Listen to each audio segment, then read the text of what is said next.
Today's daf we're going to be learning is Makot Daf Yud Aleph. This is the daf for Shabbat, the last day of Pesach.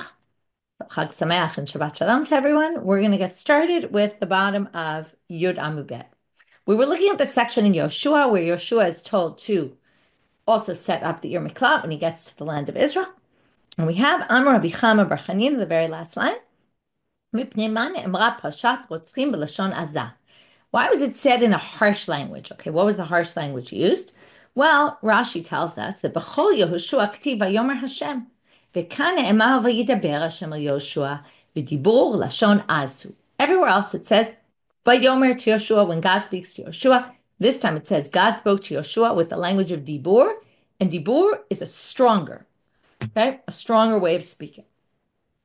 So the Chtiv, it says vayidaber Hashem al Yoshua lemor. God spoke to Yoshua saying, Daber b'nei Israel lemor, speak to the Jewish people saying, Tnu lachem et arei miklat asher dibarti alechem, set up for yourself the arei miklat that I told you.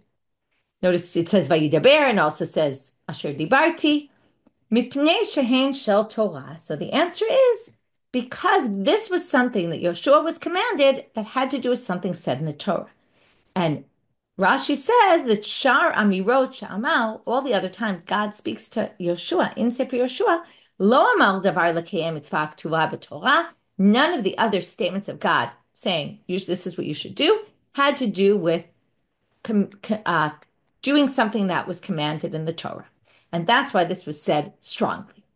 So now the Gemara asks a question. Wait a minute. Every time it says dibur, it means harsh language, strong language. Yes, in fact, that's true. And here we're going to bring one example. Dibel ha'ish adonai haaretz itanu kashot. Okay, dibel, the brothers tell their father that the person who spoke to them in Mitzrayim, which was right in Egypt, which was Yosef, diber ha'ish, he spoke to us, kashot. Here you see dibur goes with kashot. He spoke to us very harshly. So now the Gemara says, wait a minute. V'ha doesn't it say in a Braita, nidberu? Okay, now we're going to quote a pasuk. It says in the pasuk, ad nidberu yirei Hashem. This is in Sefer Malachi. Ad nidberu, they will speak, the yirei Hashem, they will speak with each other. Ish al re'ehu, a man to his friend. V'yakshev Hashem yishma, and God will hear. Anyway, the point here is people who are God-fearing people are going to speak to each other. Obviously, they're going to speak benachat, right? Ein nidberu ela lashon nachat.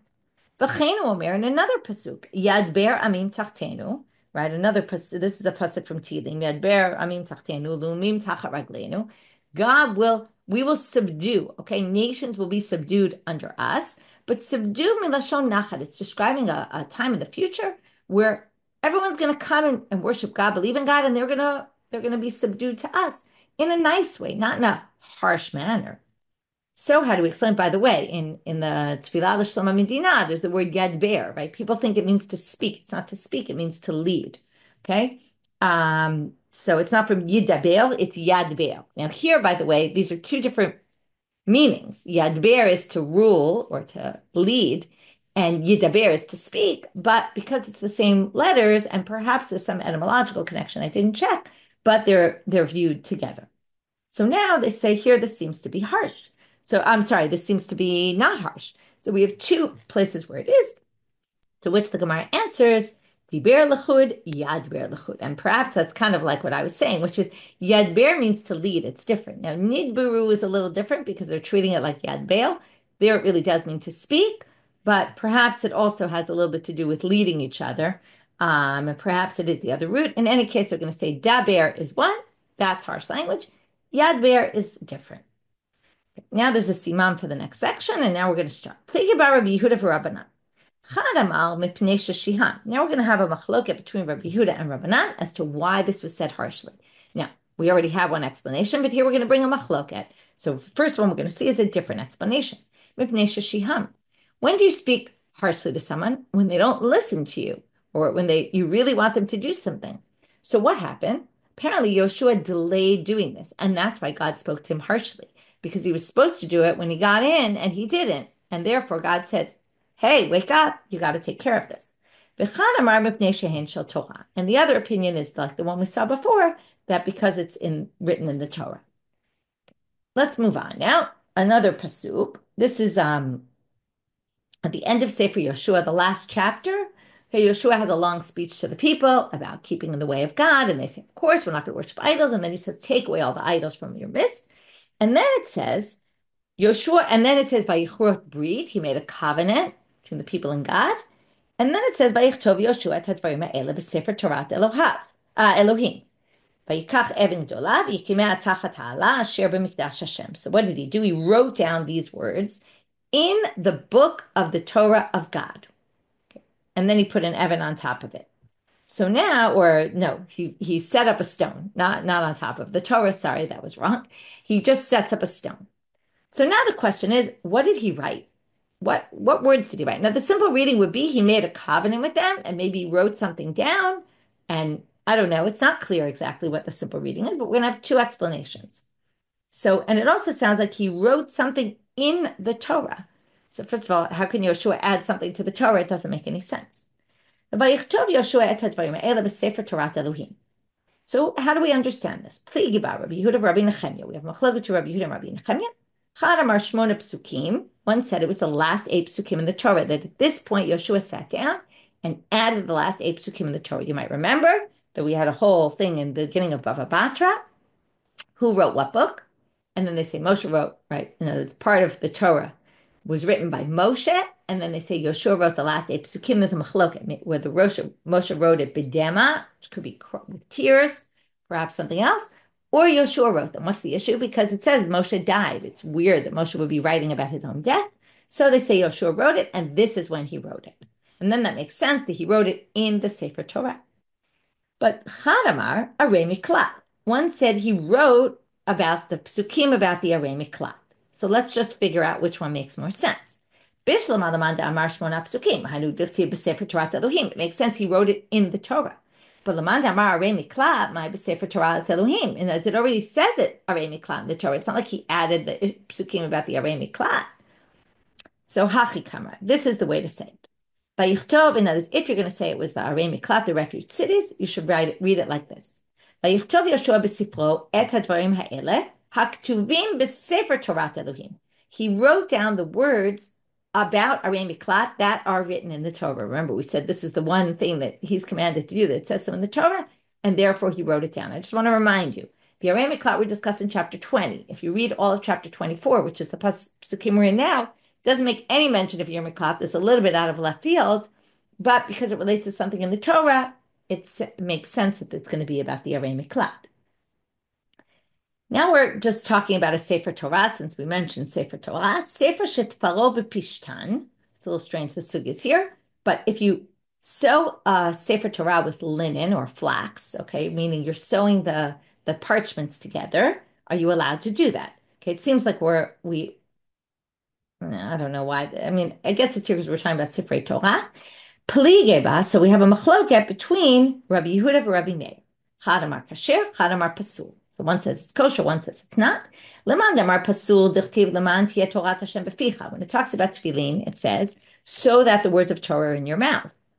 Ve'it kash kol Torah kula letefillin. And they say, what do you see here? Torah is mentioned in the context of tefillin. That means that everything about Torah is like tefillin, meaning ma tefillin halacha l'Moshe misinai l'tofchan begidin. Just like in the tefillin, there's a halacha l'Moshe misinai, and it doesn't say so in the Torah. But the sewing of the tefillin together has to be done with the gidim, meaning with the sinews of an animal, not with something made from the ground like flax. Av kol l'tofran begidim. So also the Torah has to be sewn with gidim of an animal. The idach, the other opinion will say ki itkesh l'moter b'piv. What the hekesh between them of Torah and tefillin, everyone agrees that we're clearly learning something about Torah from tefillin here, but we're learning is b'mutar b'fiv. In other words, because it says b'ficha means whatever you're allowed to eat, meaning we're actually talking about the parchment. The parchment has to be made from a kosher animal. That's true for tefillin, and from there we learn also to a Torah. It doesn't teach you anything about the sewing of the parchments together, which could theoretically be done, according to this opinion, in a Torah with the flax, even though in tefillin it can't be. Right? And why would we distinguish between which one we're going to learn? Because l'hilchotav lo itkish. In other words, we made this hekesh for things it says in the Torah. But remember, whether you could sew it with gidim or with something else with the sinews or something else for the tefillin is only a tradition learned halacha l'Moshe Sinai, a tradition that was passed down, not that says in the Torah. So the Hekesh doesn't include that. Amarav, Chazina Luhu Tefillin Debe Chavivi. I saw my uncle, who was Rabbi Chia's tefillin. Ditfire Bikitana. He sewed them with flax. Vilate Hilchata Kavate, but we don't hold that way. Okay, and he basically says, even though my uncle did this, we don't hold that way. We actually hold that we compare them completely, and it has to be sewn with animal, with something, the sinews of the animal, and not with something that grew from the ground. New Mishnah. Okay, now we're getting to the issue that when the Kohen Gadol would die, that would free everyone in the Ir Miklat, and today we're going to talk about that.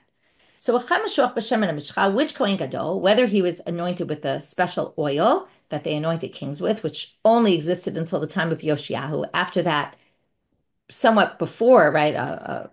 Forget exactly, maybe 150 years before, or maybe 100 years before the destruction. In the time of Yoshiyahu, they were gonez, they hid it, and it was never to be found again. So until that time, then it would be the one who was anointed with the special oil. Now, the other way to be anointed is a king. It's not really anointed, but the way you turn into a king, a Kohen Gadol, is if you wear the 8 garments of the Kohen Gadol. So it could also be a Kohen Gadol, which happened after the time of Yoshiyahu, that they would do it by wearing the clothes. So the Kohen Gadol would wear the clothes, the 8 garments, and then that would be the initiation into being a Kohen Gadol. So either one of those would be, his death would basically free the people in the refuge city. Sometimes the Kohen Gadol became impure or couldn't be there, and someone had to fill in. There was always the skan, the second in command. What happens when the Kohen Gadol comes back? The second in command goes sort of back to being a regular Kohen, but not really. Because once a Kohen Gadol, we can let you go up in level, but we can't bring you down. So he was still, for certain things, considered Kohen Gadol, and also for this purpose. So his death would also free the people in the Ir Miklat. That's Avar Mim Shichuto. He was appointed, but then taken down. No, it's, again, not really taken down, but not really the operating Kohen Gadol anymore. All those people, machzirim et harotzech, allow the murderer to go free from the refuge city. Rabbi Yehuda adds another one. Rabbi Yehuda Omer, af meshuach milchama, even a meshuach milchama, one who was anointed to make the announcements. There was a special kohen whose job was to speak to the people before they go out to war and prepare them for war and say who's supposed to go to war, who's not supposed to go to war, give them a pep talk. Even him. Machzir Tarotzeh. Okay, he's also in that position. He was kind of in a high prominent position, even though he wasn't the exact Kohen Gadol, but he was close, and that also. So we have a machloket about the Kohen Meshuach Milchama. Lefichach. Now, because the Kohen Gadol and his death, okay, now let's try to imagine it. If the Kohen Gadol dies, then what happens? They all go free. So what obviously are people going to do? People in the refuge city want the Kohen Gadol to die. So, lefichach imotehen shel kohanim is a great line. The mothers of the kohanim misapkol lehem michya uksut. They would give them food and clothing.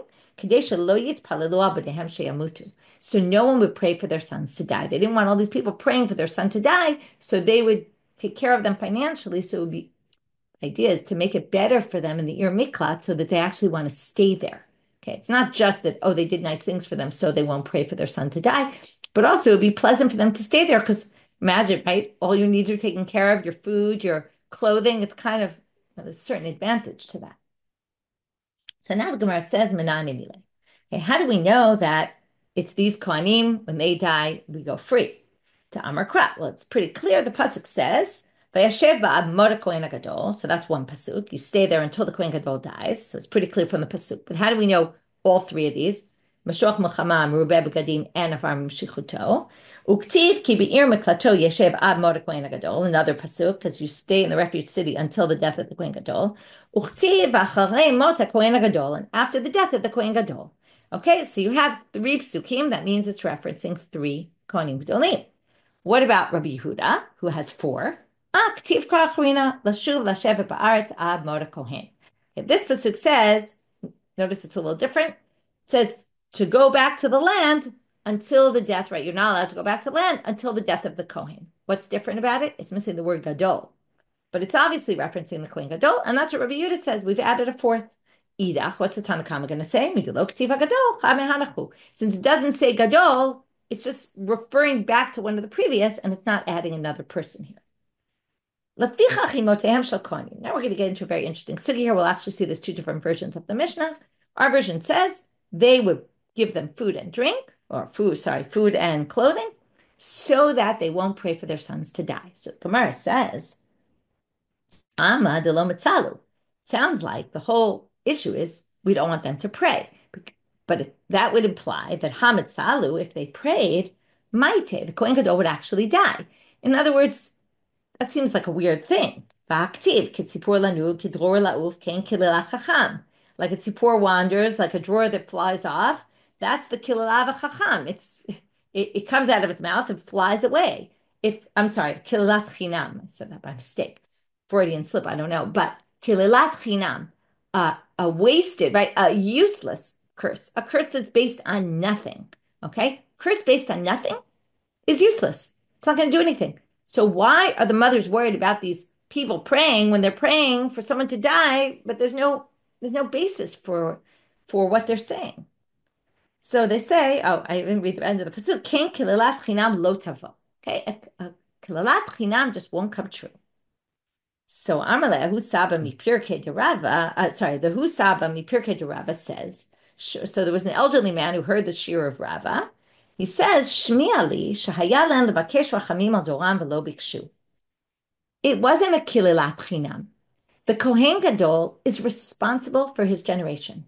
And what should he have done? He should have prayed so that people don't accidentally kill other people. He should have asked for mercy. They view this, the fact that there's an accidental murder shows there's a problem in the community. If there's a problem in the community, then the Kohen Gadol is responsible. So actually, it's not a baseless curse. And that's why it might come true. That's version 1. Version 2. There are some who learn so that they pray so that their sons don't die. In other words, they don't pray that, right? We want them, our Mishnah said, the version of our Mishnah said, so that they don't pray for the death of the Kohen. This one says that they want to provide them with food so that the people there pray for the health of the Kohen Gadol. To which they say, again, it seems to imply Tama de Matzalu. It sounds like the Kohen Gadol is only going to have a good life and live long if people pray for his safety. But Halo Matzalu, if they don't pray for him, he might die. Why? It's not his fault. What was he supposed to do? Right? It's not his fault. The assumption here is people killed by accident. That really causes the death of the Kohen Gadol unless they pray on his behalf. To which they answer, Hacham Rinan. Tuvia chata v'zigud mangid. The way we say this in our town is Tuvia sinned and zigud gets lashes. Okay, and this is the problem really. And Hatam Amrei, there they say, I'm going to explain the story in a minute. Shchem nesiv umav gazir. Okay, and again, this is the same question. What should he have done? Why should zigud get the punishment for Tuvia? And why should the people of Shchem have had to undergo the Brit Milah because of what Shchem did to Dinah, right? Shchem did something to Dinah, right? Raped her, but the people of the community had to pay for no reason. So let's go to the story of Tuvia and Zigud. Tuvia was a person who sinned. Zigud came to testify, but Zigud was only one witness. And he couldn't get anything done with being one witness. So theoretically, he really shouldn't have testified. And by testifying, he actually slandered Tuvia because it's not like he could have convicted him based on that. And therefore, he shouldn't have come forward at all. So in the end, they gave Zigud lashes for slandering. So even though Zigud did nothing theoretically, right, nothing majorly wrong, Tuvia was the one who sinned. Zigud had to pay for it. So also here, the murderer, the accidental murderer killed, and now the Kohen Gadol has to die for it unless they pray for it on his behalf. Doesn't make any sense. But again, now we're going to have, because it's the same version, it's a different version of the same sugya. Again, the Husab is going to answer. Amar Husaba Mipirke de Rava. Mipirke de Rava Shmi Ali, I heard in the Shir of Rava. Shahayalan levakesh rachamim al doram velo bikshu. They should have asked mercy for their generation, and they didn't. He had ahi gavra, like this person. The achle aryeh berichu tlata parse minei. We're going to have another case where someone gets punished, or we're going to see that there's this connection of someone gets punished for someone else's sins. Not exactly, but you'll see. There was a person that was killed by an aryeh, a lion. Berichuk tzvata parse minei to Rabbi Yeshua ben Levi. He was within 3 parseot of Rabbi Yeshua ben Levi. Below ishe Eliyahu bahadei tzlata yoma. Eliyahu didn't come for 3 days. Why? Because Rabbi Yeshua ben Levi should have helped basically to get this person not killed. Okay, should have helped the person atone for their sins. Amar Rabbi Yehuda Amar Rav. Another statement about the curses. Now here, this is why I got confused before with the Kilalat Chinam and Kilalat Chacham. So now we're going to talk about Kilalat Chacham. A kilalava, a curse of a wise person, afilu bechinam hiba. Okay, before that we proved that kilalat chinam doesn't come true, a baseless curse. But a curse of a wise person, even if it's a baseless curse, it's going to come true. Where do we learn it from? Minala mi Achitophel. Remember Achitophel? We learned about him at the end of Sanhedrin. Shebisha'ah shekara David. Remember, first he was on David's side, and then he went against him and sided with Absalom. So b'sha'ah shekara David shitin kafa Shitin Kafa. He dug down 60, got the translation of this word. Let's see if Rashi helps. One second. Right. Sorry. He dug Shitin. Okay. He was digging what do you call it? The foundations for the Beit HaMikdash. Okay. And then it says Hafat Tahoma. The Tahom kind of rose up the depths, and it wanted to just buy Lemish Alma. All the water came up, and it wanted to destroy the world. Sounds like the flood. Amal, just it came from below rather than from above. Amal, Ma'u lichtov shem achaspa, umishte betahoma deleku aduchte. Deleku aduchte. One second. Lichtov shem achaspa. Right. So basically, David said, "Why don't we write the name of God on a shard?" Okay, and we'll throw it in the Tahom. Okay, so now he says, one second, quick translation. So basically, David he suggests, this reminds us, by the way, in Sanhedrin, we had a story where David fought against Yishbi and Nov, and Abishai comes to save him, and David is kind of thrown up in the ground. He's about to land on a sword, and Abishai uses the name of God, and it saves David. So David also wanted to use the name of God. Okay, and he said the following. So he wanted to write it a chaspa on a shard. That's what, okay. He wanted to throw it into the depths so that the depths would stand and kind of stop, right, bringing up all this water. So what happens? He says, but he doesn't know if he's allowed to do this. It's like a big deal to use the name of God. So he says the following. He says, Leika. Sorry, I lost one. Leika da Amar Midi. Does anyone have anything to say about this? Am I allowed to do it? Right, he goes to the Beit Midrash. Amal, Koli Yodea Davar Zeh. Okay, now nobody answered him. So then David gets upset. He says, listen, Koli Yodea Davar Zeh. Ve'eno Omro Yechanek Bigrono. Anybody who knows this and doesn't say anything will get choked. Okay, now here comes. That's the curse of a chacham. That's David. Okay, it wasn't Achitophel who makes the curse. It's a story relating to Achitophel. We're going to see Achitophel is going to die from this curse. Nasa Achitophel kavachomer batzmo. So after David kind of threatens, Achitophel stands up and says, I got a kavachomer. Amal, umal asat shalom ben ish lishto amra Torah shemi shenichta b'kedusha yimachal lamayim. L'chol olam kololo kol shekeh.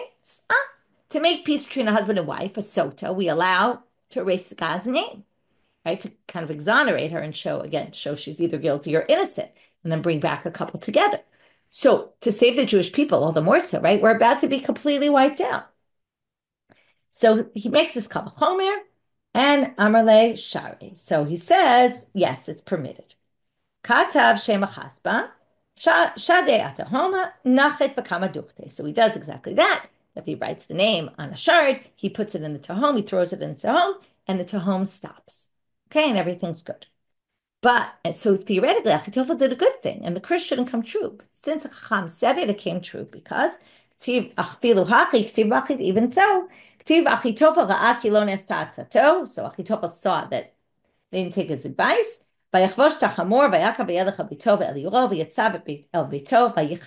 he goes home and he gets strangled. Okay, so it sounds like suicide, but basically he ends up dying by strangulation, and that's what David said before about strangulation. So anyway, and it sounds like he did it because his advice wasn't taken, but still, it shows here that Achitophel, in the end, the curse came true. Whether Achitophel brought it upon himself or not, it clearly was related. Sounds like it's related to that Yechanek. Now, obviously, that wasn't in the pasuk, the whole thing about David saying that curse, but the Midrash kind of says, oh, that's why he choked in the end because it had to do with the original curse. Even if you make a condition and the condition isn't fulfilled, so you say you're going to do something, right? A chacham gives a curse to someone. If the following happens, it's going to come true anyway, even if the condition isn't fulfilled. Minal, and where do we get it from? From Eli. Eli says to Shlomo, right? Basically swearing. If you remember, God appeared to Shmuel, and Shmuel says to Eli, starts to tell him what happened. He heard these voices, and then Eli says, "Tell me everything. Don't deny anything. Don't not say anything." And he says, "If you keep back anything from me, right?" He doesn't really say what's going to happen to you, but the assumption is you're going to be like me, meaning my sons left the path, your sons are going to leave the path too. And in fact, this comes true. So, even though it says, it says that Shmuel told him everything and didn't keep anything back from him, didn't withhold any information. Still it says, okay, and his sons didn't go in his ways, and that was punishment. Again, this is always the rabbis want to figure out, why didn't the sons of Shmuel? What did Shmuel do wrong? Must be it was from that curse. Okay, turning now to Amud Bet. Since we talked about things al Tanai, we're going to have another thing upon condition that we're going to see. Amarav Yehud Amarav Nidoy al Tanai. If someone gives you, like, excommunicates you on a particular condition, Sarich Hafara. Even if the condition isn't fulfilled, you have to undo it. You have to go to a chacham or something, a wise person, to undo the nidoy, the excommunication. Where do we learn this from? Min Alam mi Yehuda. Dichtiv. If you remember, Yehuda, when he wants to bring Binyamin to Mitzrayim, he promises Yaakov that he'll take care of him, and he says, "Im lo havioti ve'lech," if I don't bring him back, right? And then he says, "V'chatati lecha kol hayamin." Hey, I will have sinned to you all my days. V'amar of Shmuel bar Nachmani amar Rabbi Yonatan, "Mai dachtiv yechi Reuven ba'al yamot v'zot liYehuda." Okay, why does it say in the Psukim in Sefer Dvarim when Moshe gives the brachot, it says yechi Reuven ba'al yamot, and who's next? Yehuda. Really, it should be Levi, Shimon and Levi. So why does it say, and why the word vizot Yehuda? And this is for Yehuda. So they say, okay, this is teaching us something else, which is going to connect with this idea of the nidur al t'nai needs hafara to undo it, needs to be annulled. Okay,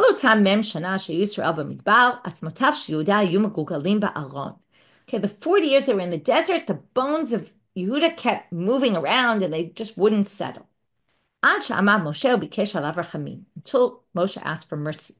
Amar lefanav, Ribono shel olam, mi garam leReuven sheyodeh Yehuda.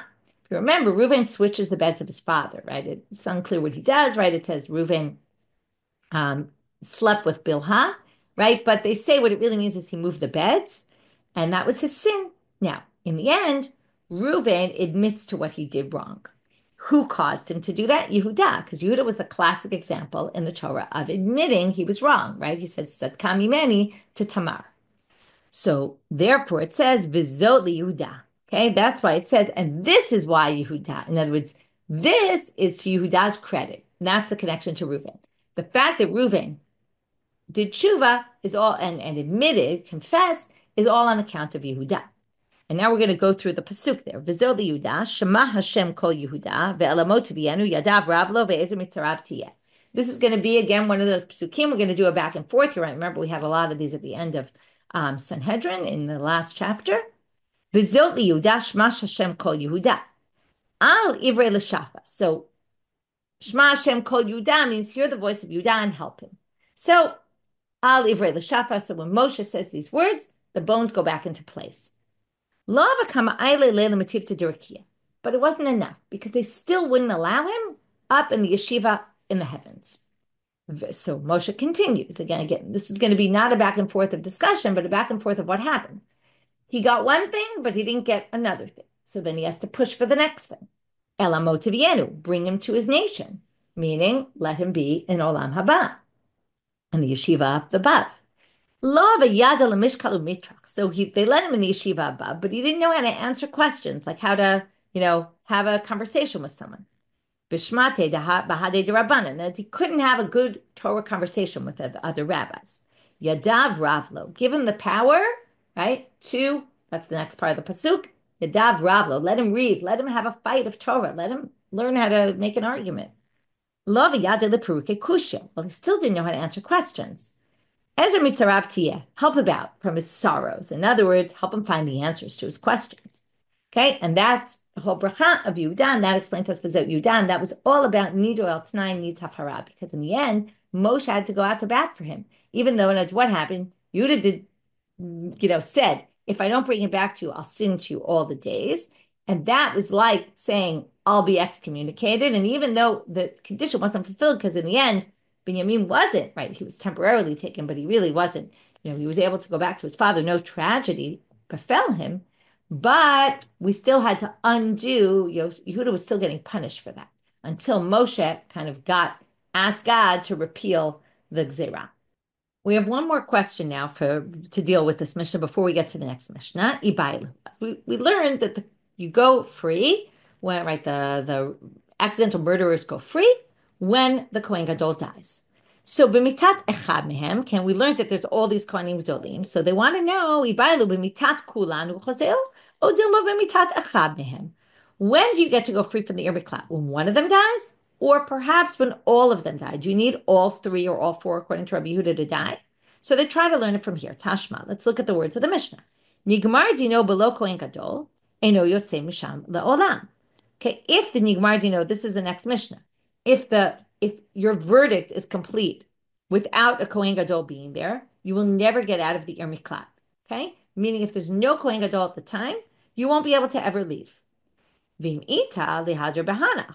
If there's other ones, so you won't be able to leave with the death of that Kohen Gadol, because that Kohen Gadol, right, there wasn't a Kohen Gadol, but there must have been another one, like maybe a Kohen Gadol who was a temporary, and then we could go out at his death. So it sounds like it must be all of them, and since that one wasn't there, it doesn't work. But then the answer, bidaleka, no, it could be that there could be a chance that there was only one of the three in existence, and then that one died, and then you wouldn't be able to ever go free. But that didn't prove anything, and we're going to move on from here.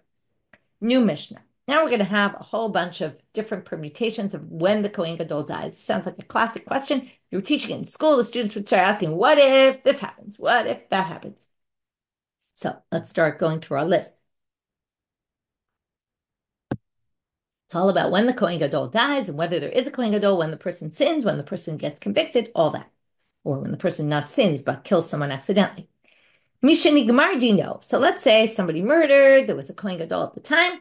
Then by the time they were convicted, there was still Kohen Gadol, but after they were convicted, before they get to the refuge city, mate Kohen Gadol. Okay, so they were convicted that this was an accidental murder. They have to get to the Ir Miklat. They haven't gotten there yet, and the Kohen Gadol dies. This is your get out of jail free card. Hareza eino golet. They don't go to Ir Miklat at all.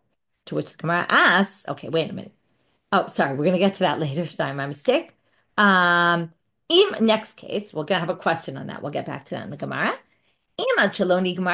Make Kohen Gadol. If the Gemar Din didn't happen yet, and the Kohen Gadol dies before there's a verdict reached. So there was Kohen Gadol when they killed. There's no Kohen Gadol when they're convicted. But Manu Acher Tachtav. There is a Kohen Gadol when they're convicted because the one who was there at the time of the death is no longer there. But they've appointed someone new in his stead. And then La'achar Mikein Nigmar Dino. Then we have Gemar Din. Choser b'mitato shel sheni. Then that becomes a new Kohen Gadol because he was there at the time of the verdict. Now you might say, wasn't it the Kohen Gadol's job to ask for rachamim? What kind of rachamim? This Kohen Gadol wasn't alive at the time of the murder, right? We assume he should have asked for rachamim. The accidental murders don't happen. Now we're going to say also his job is to ask for rachamim when the judges are ruling. Theoretically, the judges could say this was really accidental, and you don't have to go to Ir Miklat. So this is like I always think of this example. Can you pray after you take it? Right. You can obviously pray before you take a test. I hope I do well on the test. Once the test is done, can you still pray? I hope I do well on the test. You can, because whether or not you do well on the test depends on how the teacher is grading you. Just like here, whether or not he's going to be convicted depends on the judge's, what we call shikul dat, their intuition, and their finding truth or not. But theoretically, you could still be saved at that point. Once the tests are graded, there's not much that can happen, right? Which is equal to the verdict here. So since there's a new Kohen Gadol before the verdict, he could have prayed for a better verdict. Nigmar dino below Kohen Gadol. What if he didn't have a Kohen Gadol at all when the verdict happened? Or Haorei Kohen Gadol. or he killed the Kohen Gadol, or Kohen Gadol Shaharag, or the Kohen Gadol was the one who was the murderer. This is the opposite extreme. They don't get out at all. The opposite from the first case, where the guy doesn't even have to go to Ir Miklat. Here, they never get out because there's no Kohen Gadol, it's the official Kohen Gadol for them that was in place. Now, you have to stay in the Ir Miklat forever. You can't go out, right? Until the Kohen Gadol dies. You can't go out if they need you for testimony for a mitzvah. The lo leidut mamon, and not if they need you for monetary testament, and not even lo leidut nefashot. Even if you saw a murder, they won't take you out of the Ir Miklat. Let's say you're the best warrior there is, and the Jews need you. Nope. Even the head of the Sar Tzava, like Yoav, doesn't get to leave. Asher nas shama. It says you run there. Why there? It could have just said Asher nas, because it was talking about the city already. Shamte dirato, this is where you should live. Shamte mitato, this is where you should die. Shamte kfurato, you even get buried there. Kashem sha'ir koletet. Now, the city borders protect you. So as soon as you're in the city borders, the relatives can't kill you. Kach tchuma kolet. Even the 2,000 cubits around the city. If you remember, we learned about cities back in Eruvin. There was a city, there were migrashim, fields around, and then there was the tchum, which is 2,000 amma outside the city. That would also protect kolet. It would also protect the murderer from the relatives. But what happens? Let's say you left the tchum. Umitzao goel adam, and the goel adam finds you. Rabbi Yossi Omer, mitzvah. Okay, so the question is here for sure the goel adam can kill you. The question is, what about everyone else? And is the goel adam, is the relative commanded to kill you, or are they allowed to kill you? That's a big difference. Okay, so Rabbi Yossi Aglili Omer, mitzvah biya goel adam. It's a mitzvah. They should kill you because it even says in the Torah, if there's a murderer, the goel adam yamit tarotzeach. So even in this case, it was accidental murder, but if you're not in the refuge city, well, it's their job to kill you. Anyone else who wants to can kill you also. Meaning nothing will happen to them if they do. They won't get punished, but we don't encourage it. Rabbi Akiva Omer, Rabbi Akiva says it's permissible for the goel adam. It's not like we encourage this. And everyone else, hayavin alav, meaning can't kill, and if they kill, they're going to get the death penalty for it. Now let's go back to the beginning. So if, when you have the verdict, the Kohen Gadol after that dies, before you even get to the Ir Miklat, you don't have to go to Galut. My time. What's the reason? Amar Abaye, Kavachomer. Abaye says it's an obvious Kavachomer. Uma misha gala kvar yatsa achshav, misha lo gala eno din shelo yigle. Someone who already, right, who's in exile, and kind of would say if you're in exile, you're kind of more bound, and yet you get to go out. The Misha Gala Kfar Yatsa already got to go out. Achshav Misha Lo Gala, now someone who, or Kfar Yatsa Achshav, sorry, goes out now. Misha Lo Gala, someone who didn't go to the Ir Miklat at all, and it wasn't even bound by the Ir Miklat. Eno din shelo yigle. Wouldn't you say? Of course, you're not going to have to go to Ir Miklat. To which they question this logic, and they say, Dilma hayde gala ichaprele, hayde lo gala lo midi galo kamachapra. Sorry, hayde lo gala lo. Okay, maybe you would say the one who went to galut ichaprele. It's different. It's not like you're in galut, you're stuck there, and if you get out, then someone who wasn't even stuck there obviously gets out. Say the opposite. If you already went to the galut, then you had atonement, so we're going to let you out. But this person never got any atonement. Maybe he can't, maybe he has to go to Ir Miklat for some time. To which they answer, no. Lo midi galu kamachapra, mita kohenu de bachapra. We said what atones? It's not the galut that atones, even though it is somewhat. But it's the death of the Kohen Gadol atones for you. You don't need additional atonement for that. That in and of itself, his death is atonement for you. Okay, next case. If the Gemara Din, before the Gemara Din happens, the Kohen Gadol dies, and there's no Kohen Gadol in place when you get out, then, maybe we're talking about Manuach Her Taktav, right? And then they appoint someone else in their stead, and then the Gemara Din happens, so there is someone in place. You go at when he gets out. So, Menanemi, how do you know? Because he wasn't the Kohen Gadol who was in charge at the time when the murder happened. So where do we get this from? Amar Rav Kahana d'Amar Kra vayeshev ba'ad mot haKohen Gadol asher mashachoto b'shemen hakodesh. Now, why do they have to add asher mashachoto? Right. First of all, v'chi Hu moshcho, it sounds like that you anointed, but you didn't anoint him. Ela zeh shenimshach biyamav. Mashach oto means he was nimshach for you almost really during your days. Now, during your days doesn't mean during your life. It means during the time after you murdered someone. Okay, so since they were appointed while you're in this time of having murdered someone, we're going to count that as it's going to we're basically saying is it comes to include an additional Kohen Gadol, even though he wasn't the one at the time. My Havalela but it's not his fault, and we talked about this before. So again, Hayalo Bakesh Rachamim, this is what we talked about in the Mishnah. Sheyigamer dino lischut velo bikesh. He should have prayed that it came out to exonerate him completely, and he didn't. In other words, again, we're assuming the Kohen Gadol was guilty for this. Again, it's a little unfair to make the Kohen Gadol guilty for everything that happens, but that was their approach. Rabbi, Naktina nigmar dino me molechim etzat motav l'sham. Dichtiv lashuv lashevet ba'aretz ad mor kohen. So we learn that nigmar dino, and so if the person, right, if you had Gemar Din, and then the Kohen Gadol dies, then you die. Let's say, okay, you're a murderer, accidental murderer, you're convicted to go to the Ir Miklat. Before you get there, you die. What do we do with your bones? We bring your bones to the Ir Miklat. Why? Dirtiv, lashuv lashevet ba'aretz ad mor kohen. Ad mor kohen. Okay, this is the pasuk. Let me just read the whole pasuk to you. It'll make more sense. Don't take a kofar. You can't take a ransom. Lanus al Ir Miklato. You have to go to the Ir Miklat. Lashuv, right? You can't pay your way out. Like bail. Lashuv lashevet ba'aretz ad mor kohen. You have to go back and sit in the land. And what does it mean to sit in the land? Ezu yeshivashu ba'aretz. When do people sit in the land? You sit on the land, not in the land. When you're buried. Havei omer zokfura. That's when you're buried. You're in the ground, literally. Tana, another bright about this. Mate kodem shemei kohen gadol. What if you died before the Kohen Gadol died? Molichim asmotav, and then the Kohen Gadol dies. Okay, so you died, and then the Kohen Gadol dies. Now, you're supposed to get out of your miklat. The problem is you're dead already.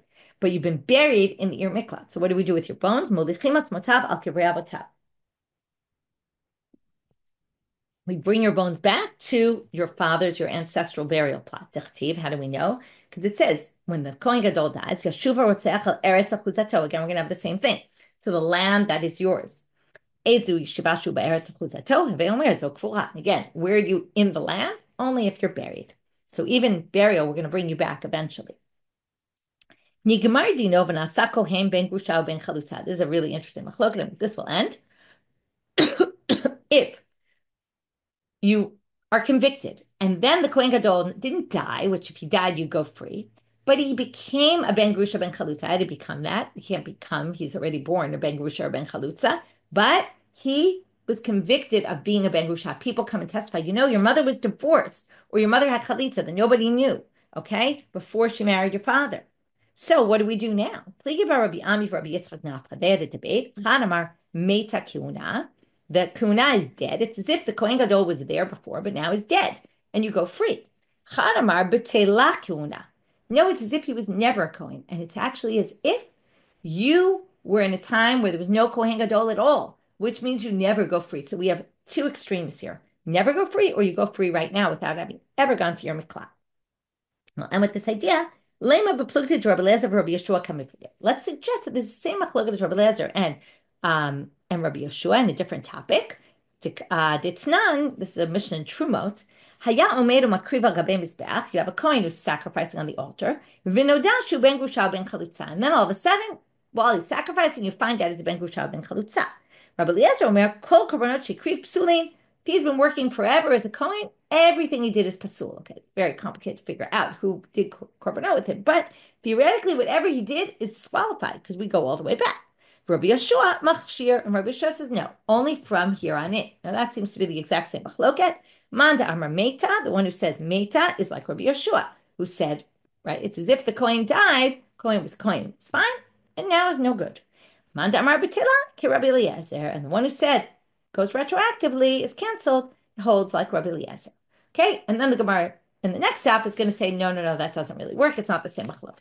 Okay, so we did a lot of different things. Today we talked about the Dibor being a very harsh language about Yeshua, and two reasons why he was spoken too harshly about setting up the Arei Miklat. From there, we got to this thing about what Yeshua wrote the end of Sefer Yoshua. One had to do with maybe he wrote Ir Miklat, or maybe he wrote the last eight psukim of the Torah. And then we got to the three or four different Kohanim Gedolim that that when they die, you get to go free from the Ir Miklat. And then we got to the mothers who prayed. And then the question is, the mothers who gave food and clothing, why did they do it? What were they looking to do? Either to get them to pray or to get them not to pray. And then we talked about the Kilat Chinam and the Kilat Chacham, and which comes true, which doesn't, right? What about the Tanai? We had all the different things there. And then we got to all the different possibilities of when the Kohen Gadol dies, whether you go to the Ir Miklat, you never have to go to the Ir Miklat, whether you can never get out of the Ir Miklat, and we talked about all those different possibilities. That's it for today. From here, we're going to stop, and wishing everyone a Chag Sameach and a Shabbat Shalom.